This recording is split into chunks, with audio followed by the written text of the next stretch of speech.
A literatura não depende de Gutenberg. Ela nasceu antes dele e pode viver sem ele. É o que mostrou a geração mimeógrafa, talvez nosso último movimento literário organizado, ou desorganizado. Tentar definir, então, né? O que é poesia artesanal, poesia marginal, geração mimeógrafa, o que essas coisas querem dizer? Isso tudo está ligado a um contexto da época, né? Repressão, ditadura, governo militar, golpe militar. Um grupo de jovens, do qual eu fazia parte, achou que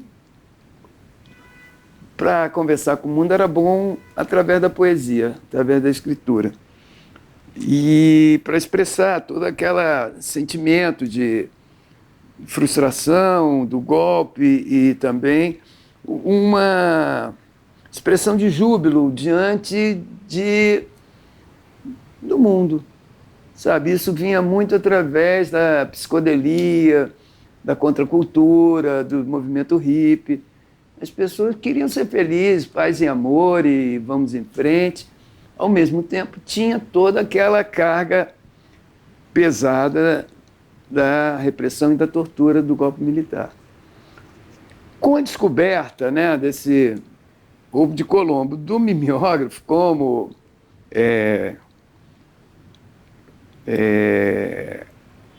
forma de produção do livro, sem precisar passar por editores e editoras, todo aquele sistema oficial, as pessoas começaram a escrever e publicar aquilo que estava engasgado, porque a maioria das pessoas não aguentava com aquele estado de coisas que o Brasil atravessava. Todas essas expressões de massa que tinham público, que era indústria cultural, música, teatro, cinema, estavam muito sob pressão. A poesia não, como tinha pouco público, tinha pouca abrangência, tinha espaço maior. E essa forma também do mimeógrafo foi quase um panfleto, que era distribuído de mão em mão, e a coisa funcionou. A gente já estava ligado à coisa do pop internacional, do rock and roll. As nossas leituras eram mais ouvir Jimi Hendrix, ouvir Bob Dylan, sabe? A música estava muito mais perto da gente do que a poesia, do que a própria literatura. Era aquele mundo de imagens e sons e imagens. E então havia um pouco essa dissidência. O que, de certa forma, reuniu todo mundo foi o próprio governo militar, a própria ditadura, que nos fazia unir contra um inimigo comum, sabe? Então, eu digo que havia diferenças, mas não havia divergências fundamentais. A poesia concreta tinha determinado o final do verso, muito lateralmente, né? Eles determinaram que o verso não podia mais existir e que quem escrevesse verso estava ultrapassado. E a gente não queria saber de não pode isso. Tudo que a gente não queria não pode, porque a censura já dava um grande não pode, a ditadura. Então a gente queria era poder. Quando a gente fala marginal, esse marginal é marginal em relação à política, ao cânone ou ao mercado? Ou aos três? Tá mais com cara dos três. Todas as respostas acima, né? As três, porque uma coisa ia levando a outra, né? Você não vai inventar um processo novo com uma poética antiga, não há motivo. Se você tem a poética antiga, você vai no processo tradicional do livro, sabe? Se eu escrevesse sonetos, eu ia buscar uma editora tradicional, porque eu não estava preocupado em inventar uma outra coisa. O Torquato Neto ele tem uma frase que sempre me retorna, que ele diz o seguinte: é preciso ser medula e osso da cultura brasileira, sabe? Ou seja, você acaba tendo que ser a informação, né, que é a medula, e você tem que ser a estrutura, que é o osso onde passa essa informação. Então, a poesia marginal, ela tem isso, sabe? Ela tem uma informação nova e ela criou uma estrutura para essa poética nova poder aparecer, senão não ia aparecer. Teve algum momento que a poesia marginal virou central? Que tinha tanta gente fazendo que ela que passou a ser... Foi nesse período dos anos 70, né? O ápice disso é quando a Heloísa publica a antologia 26 Poetas Hoje. Por quê? O que acontecia? Ela mesma, mais o Cacaso, mais outros professores e escritores, eles começaram a publicar nos jornais, nos pequenos jornais, tinha o Opinião, tinha o Argumento, tinham pequenos jornais alternativos dentro da ditadura e tal, que começou a falar da poesia marginal. Haviam discussões acaloradas entre a academia, que não admitia a poesia marginal, contra os professores e jovens poetas que afirmavam essa nova poesia. Então, ali havia muita essa discussão, mas o poema mesmo, pouca gente entendia, porque os livros eram difíceis de achar, porque os livros eram extremamente frágeis e se dissolviam no vento. Aí a Heloísa falou, não, vamos fazer uma antologia. Pintou o editorial Labor, uma editora espanhola, com uma importância, né, um capital e tal, e aí a Heloísa propôs essa antologia, que saiu, não sei, mais de 1000 exemplares, e os livros foram muito consumidos. Então, ali naquele momento, a antologia é de 76. Então, foi o ápice da poesia marginal, porque havia o livro para você conhecer os poetas, havia a discussão na mídia e havia a Nuvem Cigana entrando com essas performances ao vivo, essas artimanhas. Então, estava ali o quadro formado, sabe? As pessoas iam ver as performances, aí também ouviam a gente falando os poemas e falavam, é isso que vocês escrevem, é isso que está no livro, aí compravam os livros. Os poetas acadêmicos falavam o quê? Eles falavam que não era uma coisa séria, não era uma poesia séria, não era uma poesia com acabamento, sabe? Não tinha estrutura, o verso, não tinha o diálogo com a tradição. E você acha que no futuro vai estar nos livros de história da literatura? Já está, né? Já está. A gente deixou de ser marginal para ser magistral, sabe? Somos clássicos já. Entramos em todo. O Leminski, apesar de não concordar com esse nome, de ser marginal, mas ele tinha esse processo também independente de fazer os livros dele e sair distribuindo. E tinha uma poética semelhante em alguns momentos, do coloquial, próxima do coloquial. Vendeu 100 mil exemplares esse ano. Isso para um livro de poesia é algo inédito. A Flip, toda edição da Flip agora tem os poetas marginais. O ano passado foi Chico Alvim, Zuca Sardana, Nicolas Berra, esse ano foi o Charles Peixoto.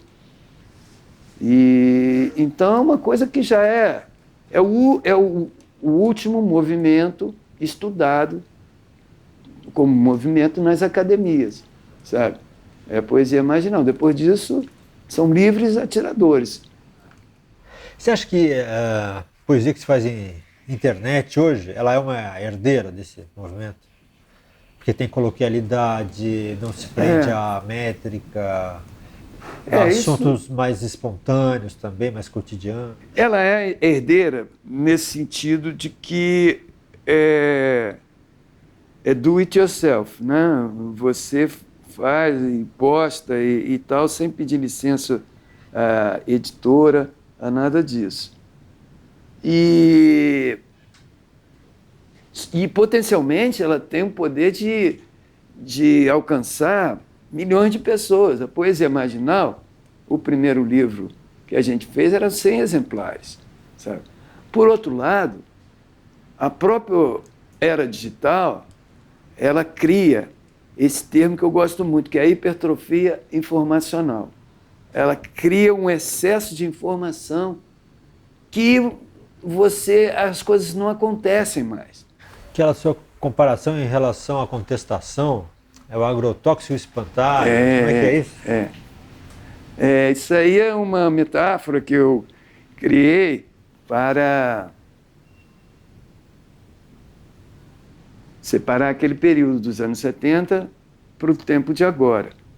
Porque muitas pessoas ficam questionando isso. Como é que a poesia... Como é a diferença entre esses dois períodos? E eu criei essa imagem de que antigamente, no governo militar, você tinha um espantalho que era os militares, que era para proteger a horta lá deles dos corvos que éramos nós, que queríamos aquela horta também, queríamos nos alimentar. E o militar era aquele espantalho que era duro e cruel e mau, que torturava, que prendia e matava, mas ao mesmo tempo era um inimigo à distância, um inimigo visível, que todos podiam ver, e era meio bufo, inclusive, porque era de uma estupidez sem fim, né? E atualmente a censura que havia naquele período, hoje ela é introjetada.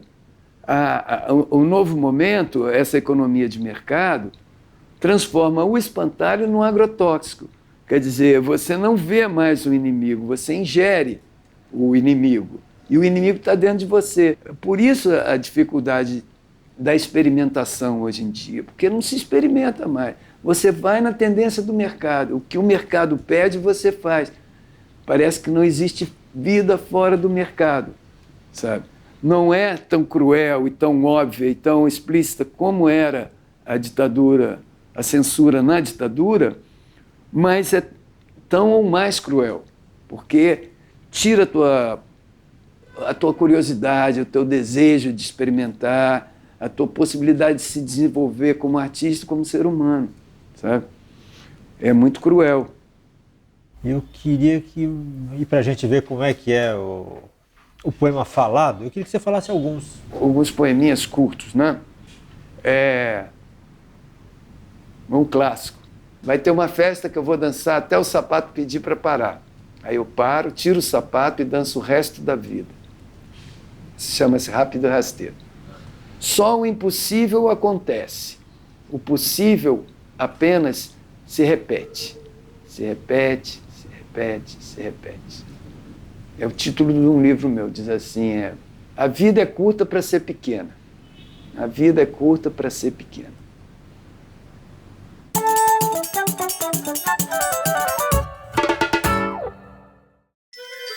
Georges Perec nasceu na França em 1936. Ele trabalhou quase a vida toda como arquivista, o que influenciou a sua literatura. Seus textos estão cheios de jogos de palavras e exercícios de escrita.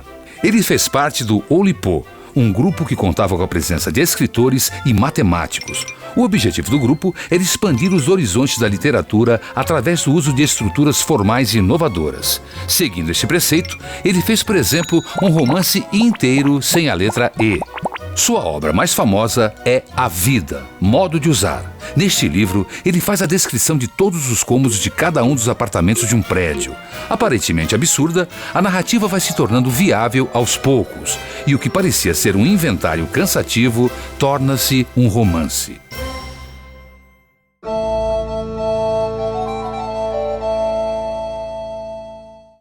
O livro Animais foi escrito pelo compositor e escritor Arnaldo Antunes, junto com a Zaba Morro, e foi ilustrado por um grupo de jovens do ateliê Chilo Ciasa, que fica na região oeste de São Paulo, ali na CEAGESP, e trabalha com jovens do entorno.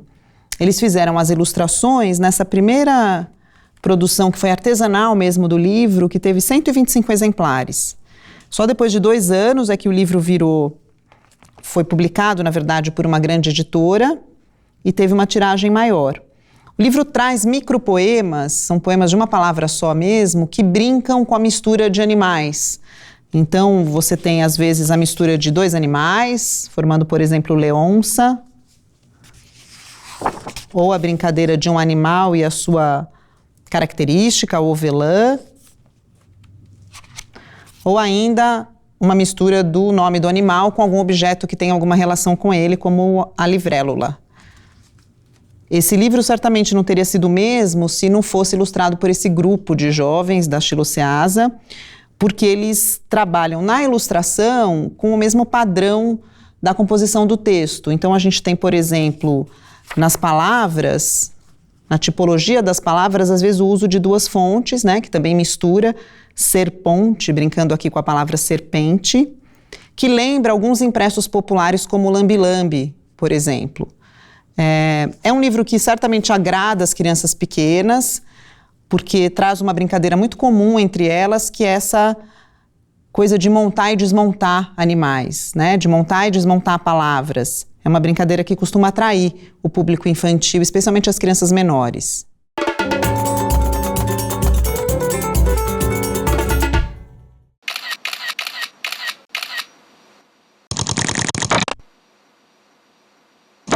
Aqui então é o meu computador, tem uns laptops por aí que também não uso muito, eu trabalho mais aqui.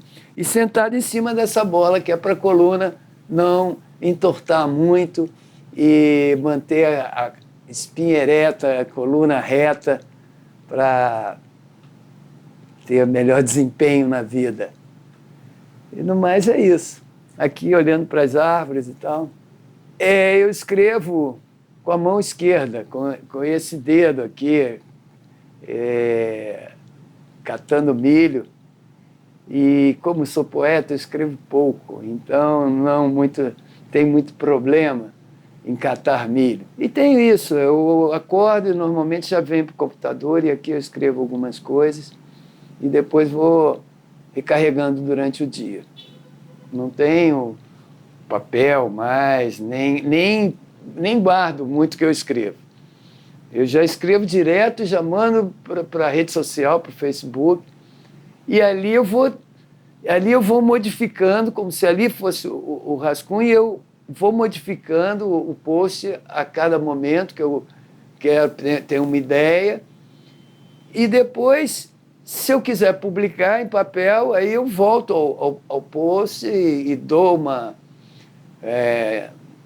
faço um acabamento nele e coloco no papel. Mas não estou muito preocupado hoje em dia com papel, não. É bom publicar livro e tal, mas a coisa dessa publicação diária no Facebook e tal, para mim é bastante satisfatória. Principalmente para ter esse prazer de trabalhar com as palavras, de tentar expressar com as palavras e de uma forma bacana, satisfatória, essa necessidade de comunicação e de estar mais ou menos próximo de algum jeito do outro. É isso, eu escrevo porque preciso, porque é um oxigênio para mim, para a minha vida.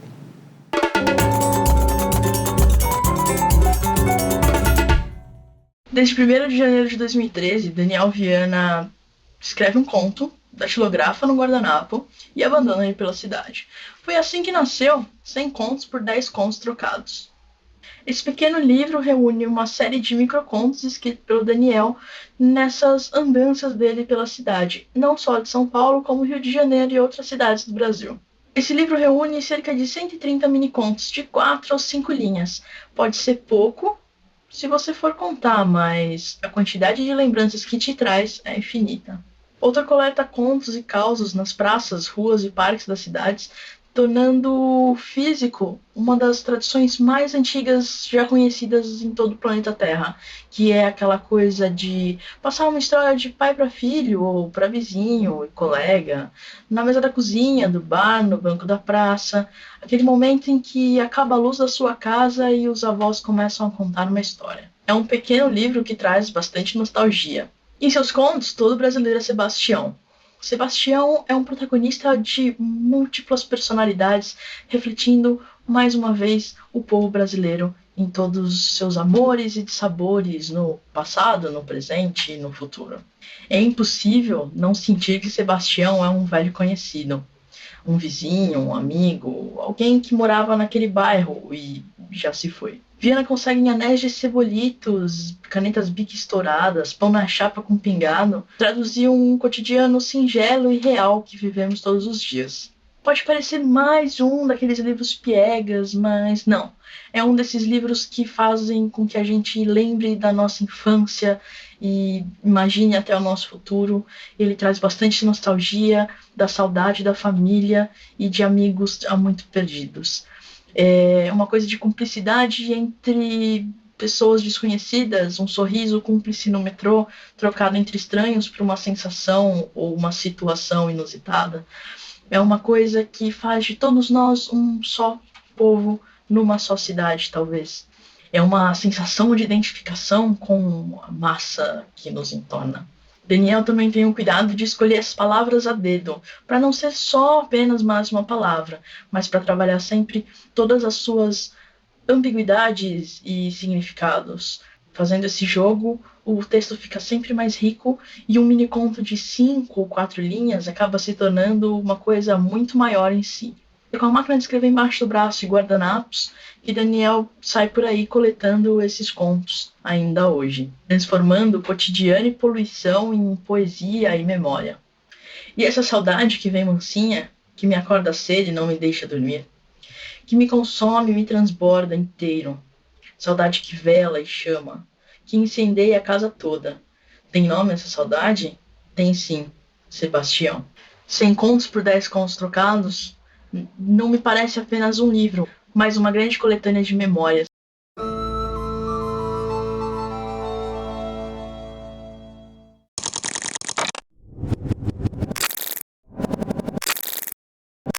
Take 1, livro artesanal. Esse contexto de autopublicação, ele começa muito, mesmo com a década de 20, com os modernistas, onde eles também já se autopublicavam. Mas assim, acho que existe um marco, e na verdade esse marco começa até com o João Cabral de Melo Neto. Ele tinha muita dor de cabeça, e todo mundo conhece isso, e um dos médicos falou para ele que para ele sarar, ele podia começar a tentar, na verdade, ter algum hobby, alguma coisa, algum exercício físico. Ele falou que não ia fazer o exercício físico, mas ele comprou uma prensa manual e ele começou a fazer. Esses livros, eles normalmente não são costurados, quer dizer, existe a questão da impressão sem tipografia. Esses editores, eles são os tipógrafos, eles mesmos montam, colocam tipo, mas também dão continuidade, quer dizer, escolhem o papel. Esses livros não são, então não são costurados, porque não existe a máquina da costura, eles são dobrados.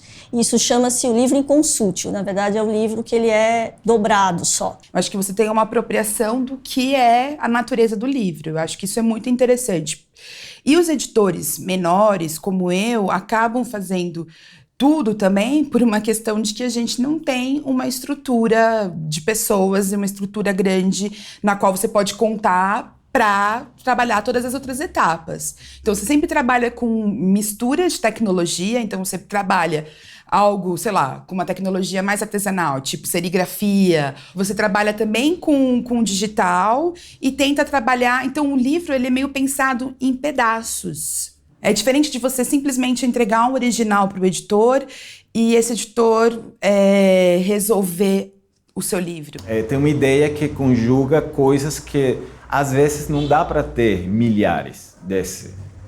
E às vezes a gente não quer mesmo. Então a gente pesquisa essa área da edição, né? Tentar fazer uns livros que sejam uma conjunção de uma ideia junto com um texto, uma ilustração e um design que tá tudo junto numa ideia e isso que é, né?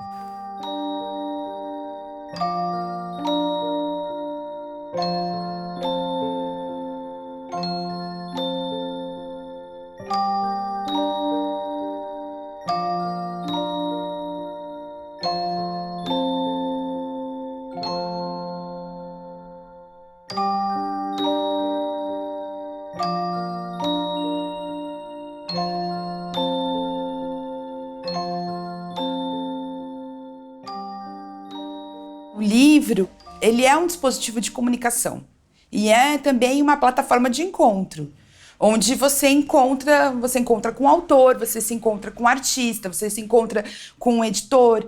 E eu acho que a utopia dele é que ele seja barato e que ele seja possível e que as pessoas vejam que elas também podem fazer os seus próprios livros, né? Quer dizer, existe um público para isso? Que é sempre todo mundo me pergunta. Eu falei, claro que existe. Porque sempre tem uma edição especial que você quer ter, essa questão do cheiro do papel, do formato, da textura. Então você tem o e-book, mas eu acho que se você fizer uma edição de luxo, você também vai querer, nem de luxo, mas se você fizer uma edição especial, que tem alguma coisa a mais, você também tem vontade de ter, né, esse objeto.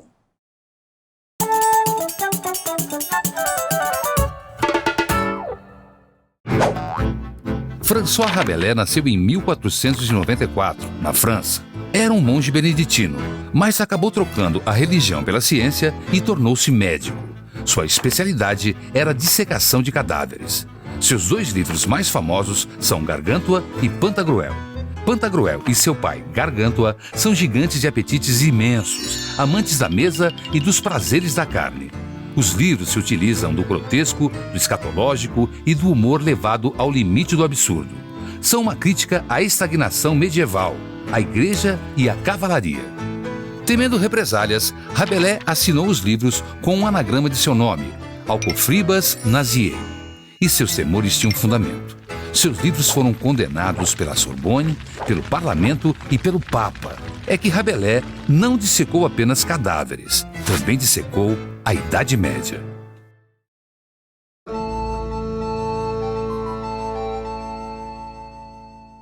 Bem, minha recomendação de leitura é essa aqui, Poesia Marginal, da editora Ática, coleção para gostar de ler.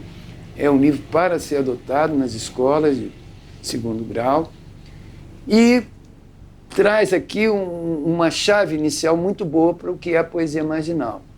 É uma introdução do poeta Heitor Ferraz Melo e do poeta Fábio Entraub, e eu acho perfeito porque são poucos poetas, são 5 poetas divididos em temas, Paulo Leminski, Cacado, Chico Alviana, Cristina César e eu, e dá uma visão bem clara do que foi aquela época e dos poemas da poesia marginal.